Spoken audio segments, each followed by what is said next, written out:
In this session, we will talk about how you can use multiple textures and collages to help create wonderfully nuanced and intricate illustrations in Photoshop.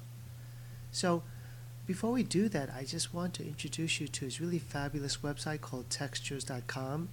It used to be called cgtextures.com, and this is really a great resource for artists and digital production houses.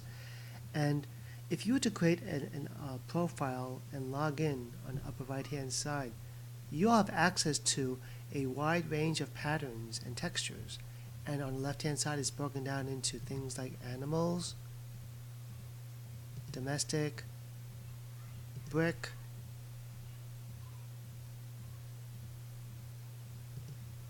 texture, that kind of a thing. Really, really terrific stuff. So I highly recommend that you create a login. It's free, and of course they always do take contributions, but if you create a login password, you are allowed some free downloads a day. I don't remember the exact amount. It might be 5 to 10 megabytes, but there is a small limitation. But if you are a paid member, then you can download even more. So now we have that, and I just want to show you that the sample files I'm giving to you include a small collection of textures that have been gathered from cgtextures.com. We also have a drawing that we will use in Photoshop to add the textures. So this is a really fabulous drawing by Antonio Lopez, and then we have a folder of CG textures. So we open this up, you will see a wide variety of textures. And the plan here is that, let me just zoom out a little bit.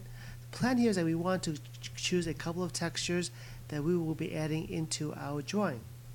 So I'm going to use this one, and I'll use this one, and I will open both of these things in Photoshop. So here you have Photoshop, you have one pattern and another pattern, and now I'm going to go back to Bridge, and I'm going to open up the Antonio Lopez drawing also in Photoshop. So we are going to add the collage textures on top of this drawing, actually underneath the drawing will sit on top.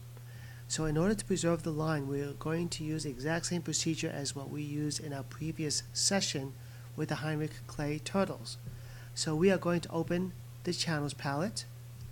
Here we have the channels palette, and you're going to make a selection of everything that's red, green, and blue by clicking this icon on the left hand side.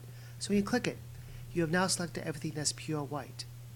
But we want to select only the line art, so we're going to reverse that selection by going to Select, Inverse, and now all the line art has been selected. Now that that is done, we're going to go back to the Layers palette. We're going to go Edit, Copy, Edit, Paste. And we have a new layer called Layer 1. If I were to hide the background layer, you'll see that that line art is sitting on transparency, just like with the Heinrich clay turtles. I'm going to rename this line art. I'm also going to make the background layer visible so I can see it better, and I'm going to make that the active layer. Now the nice thing about what we just did by making a selection based on channels is that the selection actually retained all of the delicate qualities of this charcoal drawing, which is really quite nice. It's extraordinary. Now, we are going to look at one of our textures, and the plan here is that we want to add a texture on something. So I'm going to add a texture on this young man's tank top, and the tank top is broken down into two sections. You have the top part, and then the other part is bisected by the arms. Then you have the section down below. So I will use the lasso tool, the freehand lasso tool, and we're going to make a very, very quick selection. Oops, that was very sloppy. Let me just do that again. This is the top part of the tank top. When I release the mouse, you see the marching ants for the top part of the tank top. And now I'm going to make a selection of the bottom part because I want both sections to hold the texture. Hold down the Shift key. You notice that the mouse cursor turns into the lasso tool with the plus sign, and from that you can create a secondary selection. That's with the Shift key down. If you want to clean up or remove from your selection, you hold down the Option key instead, and the mouse cursor turns into the lasso tool with the minus sign. So, once again, the Shift key will give you the plus, will add to your selection, like so. The Option key will subtract from your selection, like so. And that's how you can actually clean up your drawing, your selection. But don't get too crazy about that because we will clean it up later.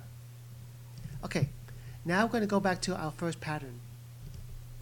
We're going to paste this pattern onto our Antonio Lopez drawing. So to do that, you have to copy the entire thing, and you're going to copy it to the clipboard. Main menu, select All. The marching ants will appear around the perimeter of the entire file. Then you go to Edit and Copy. Now this entire texture has been copied to the clipboard. Now let's go back to the Antonio Lopez drawing. We are at the background layer, and we're going to paste. And when you do a paste, it'll automatically create a new layer just above the background layer. But it's not a regular paste. Let me show you what happens if you just did a paste. It'll look like that. You don't want that. You want the marching ants to still be available. You want the marching ants to help define where that texture is going to go.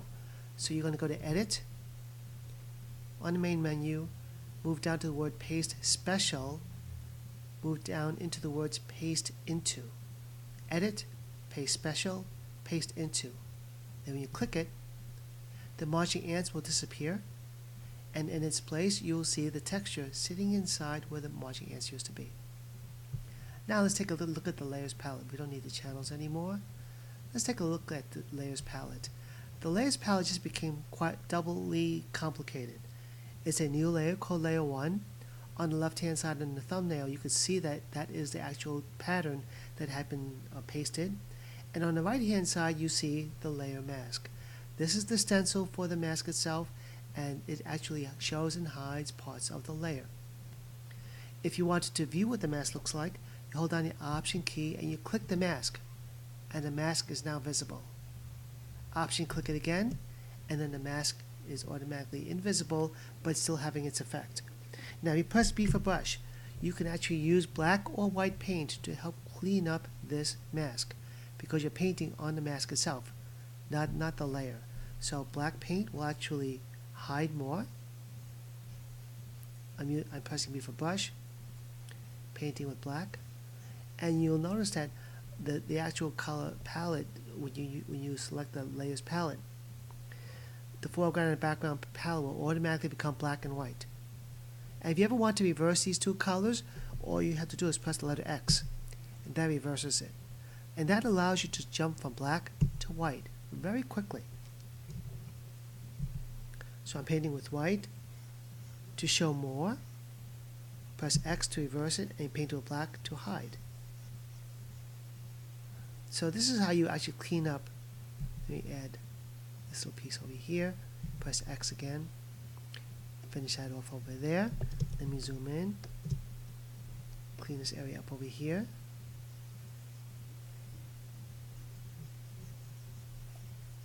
Got the pans. Now, if you want to do something more subtle, like you want to have a not quite so not so crisp of an edge, you can actually press a number key of I'm pressing number 5 for 50% opacity, and it will fade it out more incrementally. Press number 3 to make something even softer. So it does respect your opacities. Let me reverse that. So once again, let me just show you what the mask looks like. Hold down the Option key, you click it, and that's what we've been working on all along. Option, actually let me just clean this up. Press B for brush, sample that color, go to 100%, and let's just clean this up. If you want a crisper edge or you want this to become more contrasty, you can even use image adjustments. Image adjustment, curves. We're going to make the whites whiter, the blacks blacker. Basically making it more contrasty. And that's our new mask. If you want to temporarily hide what the mask is doing, you hold down the Shift key and then you click the black and white thumbnail for the layer mask itself. Then what happens is that the mask itself will have a red X on top of it. That means that you have temporarily disabled it. And you can actually see what Photoshop has pasted in. The other nice thing about having this texture inside of a layer mask is that if you find that the pattern itself is good, but you want to make slight adjustments to it, you can use the Move tool. You just click the Move tool on top, and you can move it. Whoops, I just grabbed the wrong thing. Make sure you are grabbing and you are selecting the actual the thumbnail. See, you can actually now scroll this thing around to change it. If you pasted something like stripes, like zebra stripes, and you want the stripes to go to a different direction, you can also rotate it. Edit, free transform, and just go outside the box to turn it. Turn it, hold down the shift key and scale it down. Rotate it, and so on and so forth. You are actually able to move the texture on the left-hand side independently of the mask itself. Hold on the shift key, let me show you. So we've been moving that texture all along. Shift key, click it again. Now if you wanted to move the mask and the texture at the same time, so right now we're moving just the mask.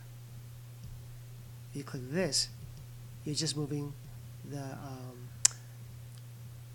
I'm sorry, over here you're just moving the texture, and you click this, you're moving the mask. But if you want to move them both at the same time, you click right in between these two icons, between the layer thumbnail and then the mask. You click right in between that, you're going to see a little link, a little lock. That means that you're actually able to move both of them at the same time. Okay, that's good. So now the next thing we're going to do is we're going to add the other texture inside his head. Press L for lasso.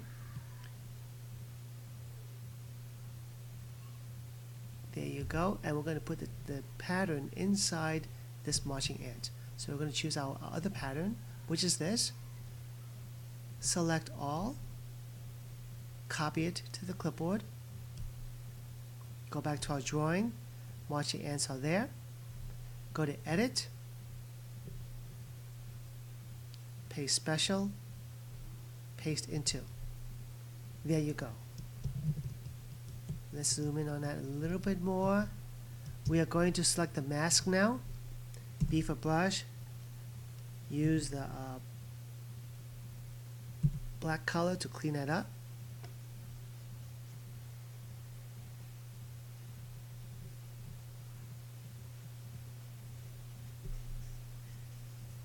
If you hide too much of that of this pattern, press the letter X to show more of it. So you want to change the scale of that because it's a little too coarse. Click the left icon for the thumbnail. Edit, free transform, grab that box, hold down the shift key, so make sure that you are not distorting the pattern. And there you have it. These patterns can be made more subtle by lowering the opacity of them. Not everything needs to be fully opaque. It's extremely powerful, extremely flexible. Have fun collaging.